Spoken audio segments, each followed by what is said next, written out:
Hello bachcho, let's see the question.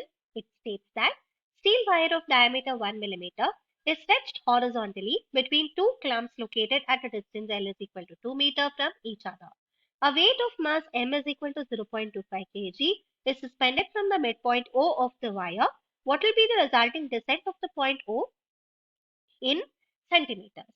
So इस question में क्या दिया है हमें हमें दिया गया है एक स्टील वायर है। उस स्टील वायर को क्लैंप की वजह से हम फिक्स कर चुके हैं दो क्लैंप्स में, और बीच में एक मास को हम हैंग कर रहे हैं। उस मास का वैल्यू है 0.25 kg।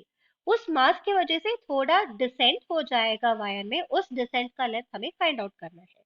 सो की कॉन्सेप्ट क्या है, जो भी डिसेंट होता है वो होगा हमारा डिस्प्लेसमेंट। सो इस डिस्प्लेसमेंट के कारण है ये वाला मास। सो की कॉन्सेप्ट होगा हमारा डिस्प्लेसमेंट ड्यू टू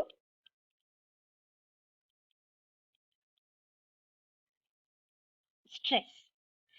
सो पहले हम क्वेश्चन को विजुलाइज करेंगे। हमारा ये दो पॉइंट्स है, उसके बीच में हमारा वायर है, मास हैंग कर चुके हैं हम, तो डिसेंट मिलेगा हमें। ये वाला है हमारा डिसेंट, ये होगा कुछ x से वर्टिकली डाउनवर्ड हमारा mg एक्ट कर रहा है। जब हम इस मास को इधर कनेक्ट करेंगे, टेंशन जनरेट होगा स्ट्रिंग्स में। अगर हम मान लेंगे ये वाला एंगल थीटा, ये वाला एंगल भी थीटा, क्योंकि मास इन बिटवीन दी लेंथ में हैंग हो चुका है, तो ये वाला एंगल भी थीटा हो जाएगा। जब हम इस फोर्स को रिजॉल्व करेंगे, ये फोर्स होगा हमारा t cos theta vertically upward t sin theta, और left side t cos theta again vertically upward t sin theta. So vertical equilibrium के लिए हमें मिलेगा condition 2t sin theta will be equal to mg। इसको हम equation 1 मानेंगे। अगर हम इस डिस्टेंस को x, a point a, b point यहाँ पे c है, पॉइंट यहाँ पे d है, cd का लेंथ हमें पता है फिगर से x है, और ac और bc का लेंथ क्या है, l/2 है, और हम AO को भी फाइंड कर सकते हैं। AO है हमारा hypotenuse of this right angle triangle. So AO का वैल्यू क्या है, AO will be equal to BO। ये हो जाएगा square root of AC square plus a point O AC square plus CO square. So इसको हम सिंप्लीफाई करेंगे, AO will be equal to square root of x squared plus L squared divided by 4।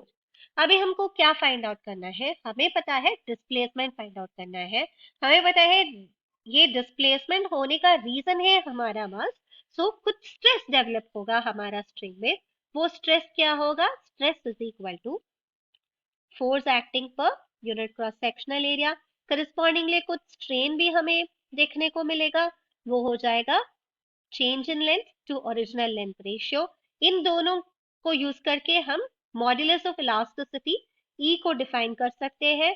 Modulus of elasticity क्या होता है, stress divided by strain. So इससे हम x को evaluate करेंगे, तो हमें मिल जाएगा स्ट्रेस का वैल्यू। स्ट्रेस का वैल्यू क्या है, फोर्स एक्सर्टेड, एक्सटर्नल फोर्स है mg, पर इंटरनल फोर्स क्या है, टेंशन है, और डिवाइडेड बाय एरिया, ये हो जाएगा pi d by 2 the whole square. So ये हो जाएगा हमारा 4t divided by pi d square. Strain क्या हो जाएगा, स्ट्रेन हो जाएगा हमारा change in length divided by original length.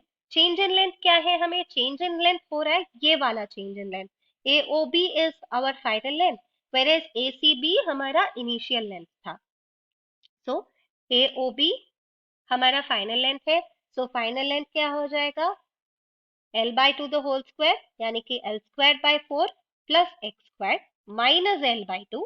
ये है हमारा चेंज इन लेंथ फॉर ये वाला हाफ हम कंसिडर करेंगे तो AOC, ए ट्राइंगल ACO में ओरिजिनल लेंथ क्या है हमारा, उस पार्ट का L/2 है। सो इसको सिंप्लीफाई करेंगे हम, हमें मिल जाएगा स्ट्रेन का वैल्यू।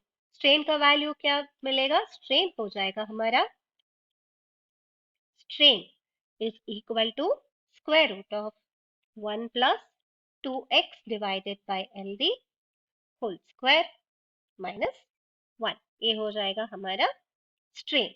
अभी हम कोएफिशिएंट ऑफ इलास्टिसिटी को डिफाइन कर सकते हैं. जब हम कोएफिशिएंट ऑफ इलास्टिसिटी को डिफाइन करते हैं, ये होगा हमारा ratio of stress and strain. हमारा स्ट्रेस क्या है? 4t divided by pi D square. और स्ट्रेन अभी हमको मिले, क्या मिला? ये है 1 plus 2x by L D whole square. t को हम क्या सब्स्टिट्यूट करेंगे? t को हम सब्स्टिट्यूट करेंगे from equation 1 mg divided by 2 sin theta. पर sin थीटा ये हो जाएगा ऑपोजिट डिवाइडेड बाय हाइपोटेन्यूज का वैल्यू, ये है x डिवाइडेड बाय हाइपोटेन्यूज का वैल्यू. सो हमारा t हो जाएगा mg divided by 2 times sin theta which is nothing but opposite side. Opposite क्या है थीटा का? x है. हाइपोटेन्यूज है l square by 4 plus x square. So ये होगा हमारा times x whole divided by, मतलब multiplied with l square by 4 plus x square.